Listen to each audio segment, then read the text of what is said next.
The Addiction Podcast, Point of No Return.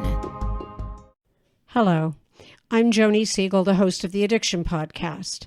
In 2022, over 100,000 people died from drug and alcohol abuse, and that number is growing daily. Fentanyl poisoning, pot, cocaine, heroin, and even psychedelics and alcohol all contribute to this crisis, while we're bombarded with promotions from thousands of rehabs. Newborns are born addicted, and the majority of homeless people struggle with drug addiction. Drug dealers exploit online resources to sell to teens, and antidepressant use is spiraling out of control. This podcast features brutally honest guest interviews revealing harsh realities and offering hope and solutions through their stories. We don't sugarcoat anything. Guests speak raw and real. More importantly, you'll find inspiration to understand, overcome, and achieve recovery, whether for yourself or to help others, some within your own family, many among your friends or associates. Whether you're seeking help or just a glimmer of hope, our podcast equips you with the latest insights to confront this generational battle. Many listeners tell us they want to join the fight, but do not have the time or money to act, lobby, or just help. If that's you, go to www.patreon.com/theaddictionpodcast and see how you can help. So that was 1996. So I got out of the Air Force in late 95 and went straight into the Border Patrol in 96. Again, just part of God's plan. I got stationed in Nogales, Arizona. And at that time, along the southwest border, Nogales, Arizona was ground zero for not just illegal immigration, but also the amount of illegal narcotics that would enter our country through that piece of the border. Wow. So back then, it was a situation then as well. Oh, it was. Oh, yeah. And of course, illegal immigration's been around for a very long time. And a lot of the places along the border are even old trails that the Indians would use, crossing back and forth and being nomadic and whatnot. But it's a lot of the same crossing locations that have just been used for not just that as well, but also for, you go back to the time of Prohibition and the things of that nature. That's just the Mexican border has always been that border for illegal things.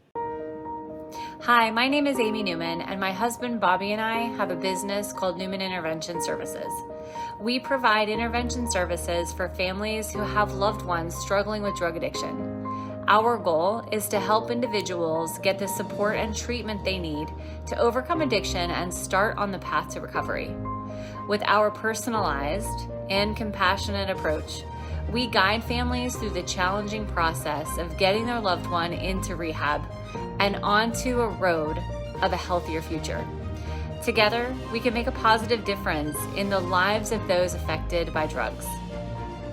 If you or someone you know is in need of an intervention, don't hesitate to reach out to us. Let's work together and bring hope and healing to those battling addiction.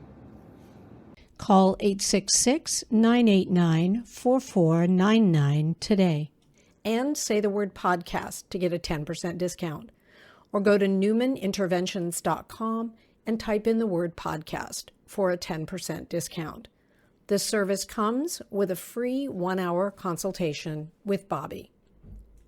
And I'm going to ask your take on it as we talk a little bit more, but in my mind, it seems like it would be hard to patrol every single inch of that border. Now, I realize that with them being wide open like they are right now, that's kind of nutty, if I can say that. But I would think it would be quite a challenge to close the border all the way. And you're right. And, when we talk about tactical infrastructure, we're not just talking about fencing, because fencing's a large part of it. So here in Texas, we have the Rio Grande River that serves as a natural barrier. When I worked out in Arizona, and I spent about 10 years total out in Arizona, but it was just a barbed wire fence when I started as Border Patrol agent. Oh. That was it. And I was our public information officer, and I used to give border tours, and I'd point out that 5-strand barbed wire fence separated a country of prosperity and a country of poverty. And that's not going to keep anybody out? No, not at all. So, when they build fences, it's not going to be an end all either. We have different fencing systems that keep people out, that keep vehicles out. but it's meant to be a deterrent and give us, the Border Patrol agents, and I still say us, even though I'm the sheriff, because that was a lifetime career there, half my life anyway. But it gives us the tactical advantage to be able to push traffic to areas where we have the advantage to work it. But it's not just the tactical infrastructure of fencing. We have roads, we have lighting systems, and then you have the technology that's key. You have cameras that can see day and night. You have cameras that are fixed to radars where the radar has a detection, the camera slaves over and picks up whatever it may be. We have ground sensors that are seismic. So if something steps over them and it vibrates, then it sends a signal back to the station that said, hey, you had an intrusion in this area. So there's that technology. Then you have to have the person with the badge on their chest. They can go out there and make that apprehension. So it takes manpower. And then lastly, it takes a consequence. So if you're going to secure your border, and you're right, you're never going to be able to 100% secure it. They're going to go over the fence, under the fence, through the fence. I've seen it all, or to a place where there is no fence. But if you don't have a consequence for those that are crossing our borders illegally, they're going to continue to do it. You have to have that consequence that's either going to be some jail time or some sort of other consequence. So. You are listening to the Addiction Podcast, Point of No Return. For more information on the podcast or to reach out if you have a story you would like to share with us, go to our Facebook page by the same name, or you can email us at theaddictionpodcast@yahoo.com or go to our website, theaddictionpodcast.com. And please remember to subscribe to our podcast wherever you listen to podcasts and give us a 5-star review. We appreciate you listening to the Addiction Podcast, Point of No Return. We don't do this podcast because we are former addicts. We don't do this podcast because we have loved ones who have suffered from addiction. We do this podcast because we feel that addiction is one of the biggest problems facing the world today, and that no matter who you are, no matter your religion, no matter your income status, no matter your race, no matter anything about you, addiction affects you. This podcast is a free resource for anybody looking for help with it. And right now we don't have that, correct? Well, we're getting back to it. Okay. So under Title 42, we didn't. And I'll tell you, a lot of people, even our politicians were saying, hey, we need to get rid of Title 42. And in Title 42 was an authority given to the Border Patrol from the Health and Human Service, Public Health Service, to protect our agents from COVID, to protect our communities along the border from COVID, but it's not meant to be an immigration tool, and it was starting to be used as an immigration tool. And I'll tell you, it made things for us easier, meaning Border Patrol, but it took away, again, that consequence. So if we caught somebody from Mexico, Guatemala, Honduras, or El Salvador, they were immediately sent right back to Mexico. So there's no consequence. You get caught, you go back. Then you get to try to cross again. You get caught, you go back. And then when you eventually quit seeing that person, the likelihood is that they made it in the United States. Right. So, but now we're back to the consequences. And unfortunately, there's a lot of smoke and mirrors. And I'm not one that wants to cast blame on any certain political party, because I'll be the first to tell you, Republicans and Democrats both have had opportunities to fix this problem, and they don't want to. But with that being said, I worked under 5 different presidential administrations: President Clinton, President Bush, President Obama, President Trump, and then I worked for about a year and a half of President Biden. And I can tell you those first 4 presidents all did something, regardless if they were Republican or Democrat, to further border security, to increase border security. But this current administration, absolutely nothing. It truly, what you hear when it's criticized, it's accurate. I'm not going to give you a one-sided story. I'll be completely honest. It's unlike we've ever seen before. And actually, the Border Patrol turns 100 years next year. They turn in 99 this past May. And I like to say, after 99 years of progress on our border, it took this administration 6 months to completely deconstruct the progress we had made. I was going to say that's criminal. I know I could get in trouble for that, but it's not. It's treasonous. I'll say it's treasonous. I agree. And I think they're doing it for a reason. Before I didn't understand that, and I've done some research and studying and whatnot, and I won't get into all of that. But we're focused kind of on the immigration part, but our borders are porous, and not only can people come over, but dangerous drugs and weapons as well. Well, yeah, and that's the whole point of of this podcast and why we're talking to you, because okay, it's one thing for people to come over, and it's also one thing for people to potentially bring disease over, like during COVID, but they're bringing over fentanyl in a big way, a huge way, and that's resulting in the murder of our children. Yes. You are listening to the Addiction Podcast, Point of No Return. For more information on the podcast, or to reach out if you have a story you would like to share with us, go to our Facebook page by the same name, or you can email us at theaddictionpodcast@yahoo.com, or go to our website, theaddictionpodcast.com. And please remember to subscribe to our podcast wherever you listen to podcasts, and give us a 5-star review. It's horrible. I'll tell you, we've never seen anything like it. And I thought I knew a lot about fentanyl. And last year I went and spoke at the Lost Voices Fentanyl Rally in DC. That was their second one. And I went and met with some of the families before and attended some meetings. And I'll tell you what, I learned so much more, and I continue to learn more from the families. We were made aware as law enforcement officers of the dangers of fentanyl and possibly touching in it and being exposed and having a reaction and possibly a poisoning. But until I really met these families and got a better understanding, it really opened my eyes. And I'll tell you, the left's going to tell you that it only comes through the port of entry, because they want to act like the areas between the port of entry where Border Patrol patrols, there's nothing there. But the right's going to point out to you that no, it's also coming from there. Regardless of where it's coming through, it's still indicative of a porous border and unsecure border. Yep. And I think it was at one of the congressional hearings, I saw an actual video, one of those night vision videos of guys coming in with backpacks. And that's exactly what they were bringing over the border. So it's not only coming in through the ports. That's not the case. And I like to make the point as well, is that, the seizures continue to get larger and larger. I mean, for the past 2 years, we've seen record-breaking seizures. In Arizona and California are where the largest or the most seizures are made. Not as much in Texas and New Mexico, but they're still crossing at both locations.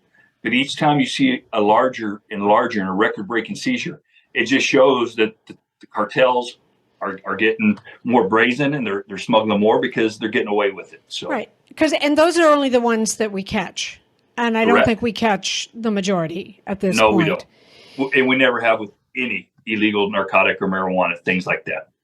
Yep. What made you shift from the Border Patrol to being a sheriff, and how does that affect, your ability to kind of help with the situation?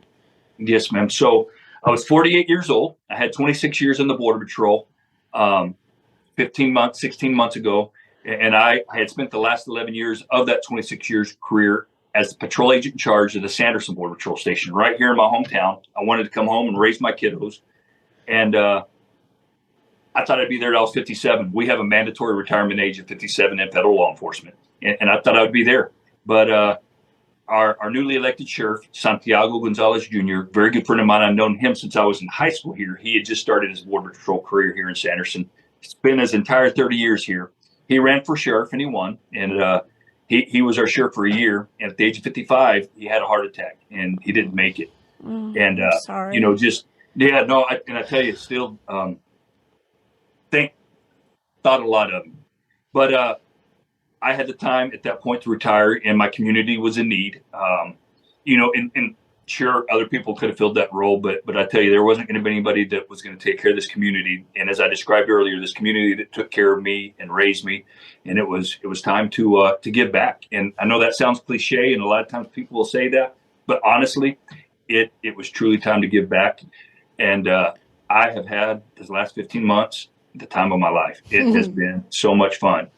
We've caught just over 700 illegal aliens or assisted Border Patrol out of this office. Close to 200 vehicles we've taken off the roadway that were smuggling.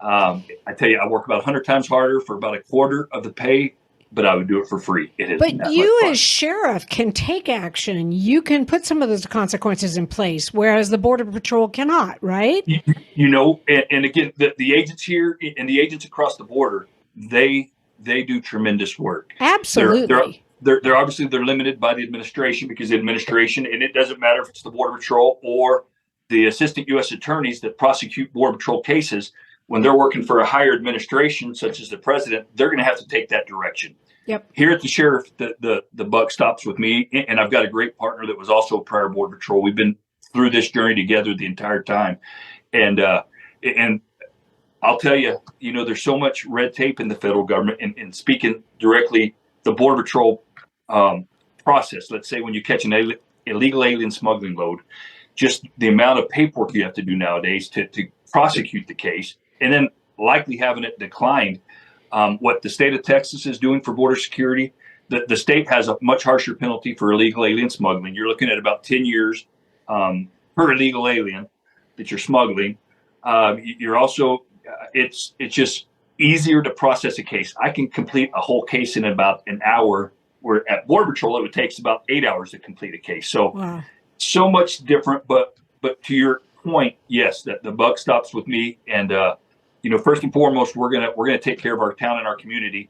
But I like to say that we really don't have a crime problem here. We have a national security problem in my county.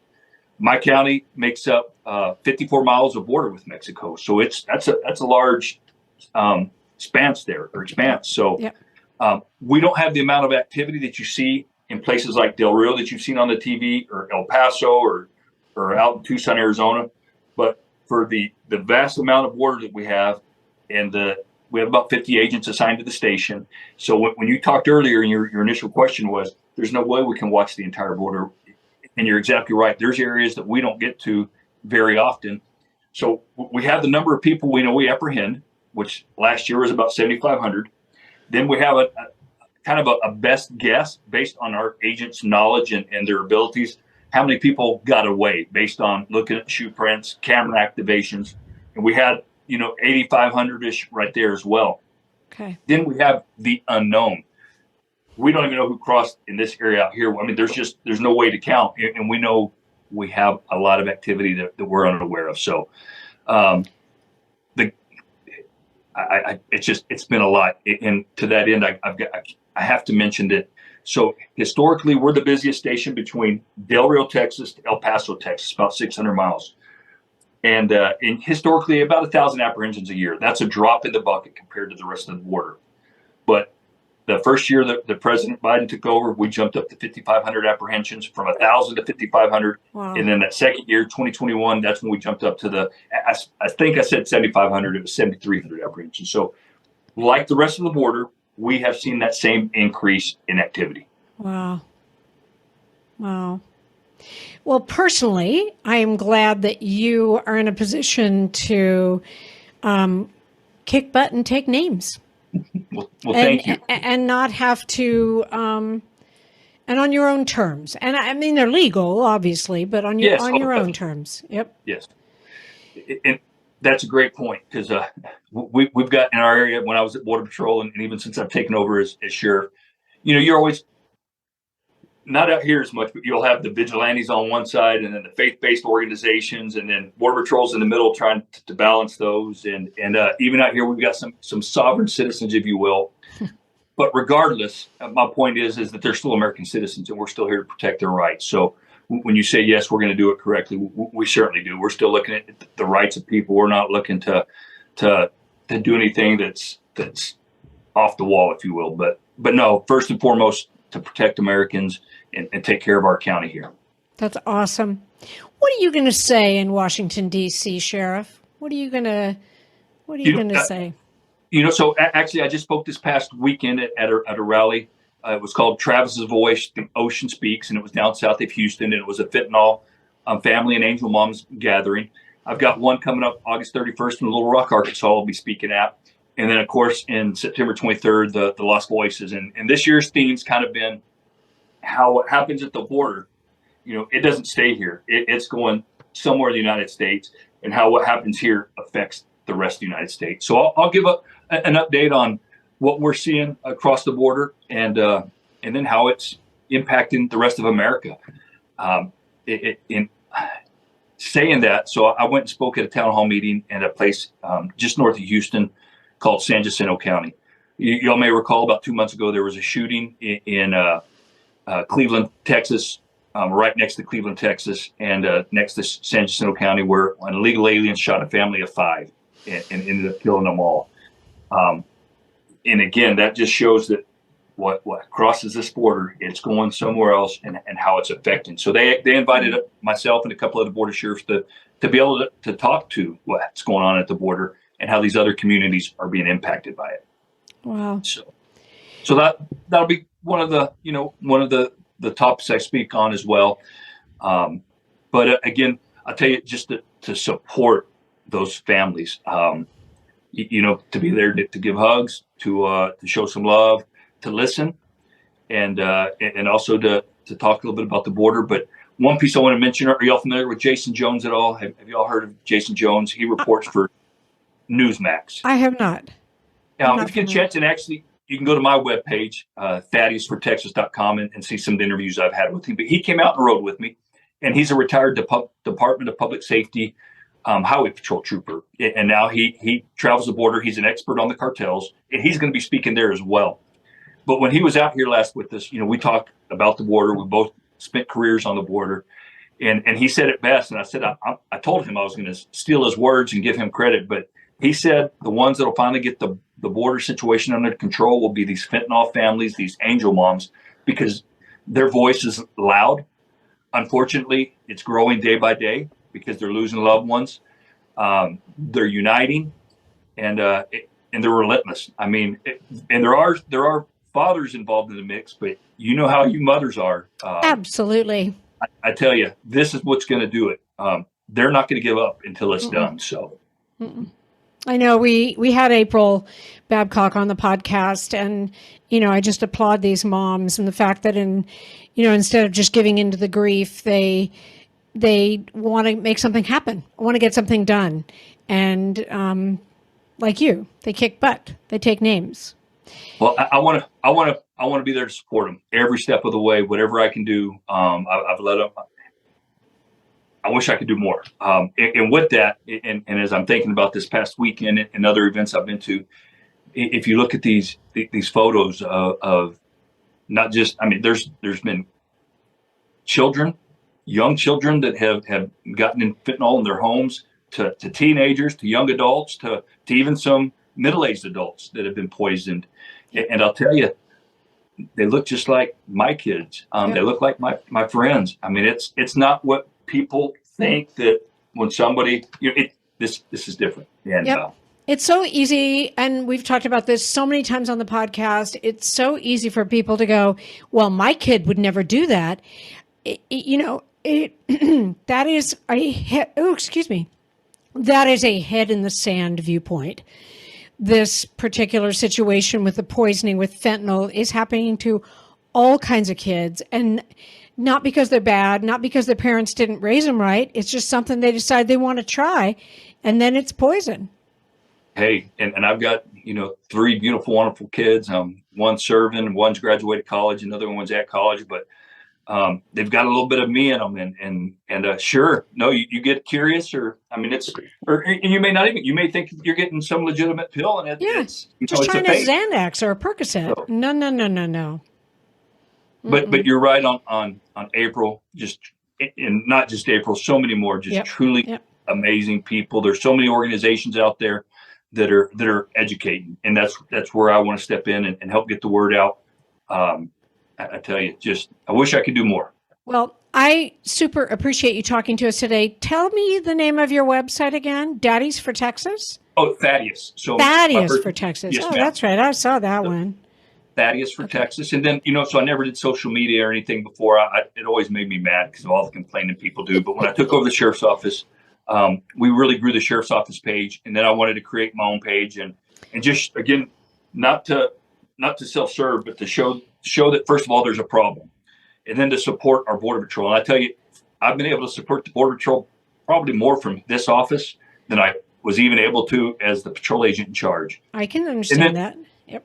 and then to show the good work that not just that they do, but our Texas Department of Public Safety does, that our game wardens do, and then of course our sheriff's office with the local partners. A lot of good work going out there. What Governor Abbott has done for the state of Texas has been tremendous. I tell you, I can testify to that because I've experienced it. Last October, I wrote him a letter and told him just how much activity we're having, and I needed additional help. He had already sent some assistance down this way. And I wrote it on a Saturday. I published it on my Facebook, but I made sure he had the opportunity to read it first. And it wasn't anything that was bad. I just wanted to make sure that he read it. And on a Sunday, one of his staffers called, and on Monday, he and I talked, and I asked for 10 more DPS troopers, and he gave me exactly that. And we had some fun. Awesome. We had some fun. So, but my Facebook page, if you get the chance, either the Terrell County Sheriff's Office or Sheriff Thaddeus Cleveland. And again, we've slowed down with illegal alien activity, but really getting out there and trying to put some awareness for fentanyl. I've been fortunate with some media interviews, so I post those. And, I just want to be an advocate for the border, for Border Patrol, for America, for our fentanyl families and angel moms as well. I love it. How can how can my listeners support what you're doing or support the Border Patrol? How can we support that? So and obviously, like you said, Joe, our biggest podcast out there. And, for people from all over America, it may be kind of difficult from someone from Iowa. I would say first and foremost, prayers. Prayer works. I tell you, okay. I pray daily, not just in the morning and not just at night, throughout the day. Prayer works. But we have some organizations down here on the border. A good Facebook website is called Border Care Project, the Border Care Project. And it's an organization out of San Antonio, and they bring supplies to the border for our agents. And not just for them, because a lot of times when we encounter illegal aliens, they're in distress. They're close to death. And we're not out there just to apprehend them. We're actually out there on a lot of times life-saving, I won't say adventures, but life-saving efforts. Yeah. With that said, historically, we've had maybe one death a year in our area of responsibility here in Terrell County. The last 15 months, we've had 24 people die trying to cross our borders. Wow. So this portion of the Chihuahuan Desert, this portion of the border, of the 2,000-mile border with Mexico, is the roughest, toughest, most unforgiving piece of border. And regardless, you don't want to see anybody die. Right. It doesn't matter if you're here legally, illegally. We want people to live. So, but the Border Care Project, they provide supplies such as medical supplies, electrolytes, water, little snacks for agents to take with them, or even to give to the people that we apprehend to provide to them. So, and I'm assuming people could just Google that Border Care Project. Yeah, okay. Yes, ma'am. And it's got a Facebook page. So, and if not, have them call my office, and we'll make sure they get to that organization. And you have the Terrell County Sheriff's Facebook page. Yes, ma'am. And is Thaddeus for Texas? Is that a Facebook page? I know it's a website. It's just a website. My own personal Facebook is the Sheriff Thaddeus Cleveland.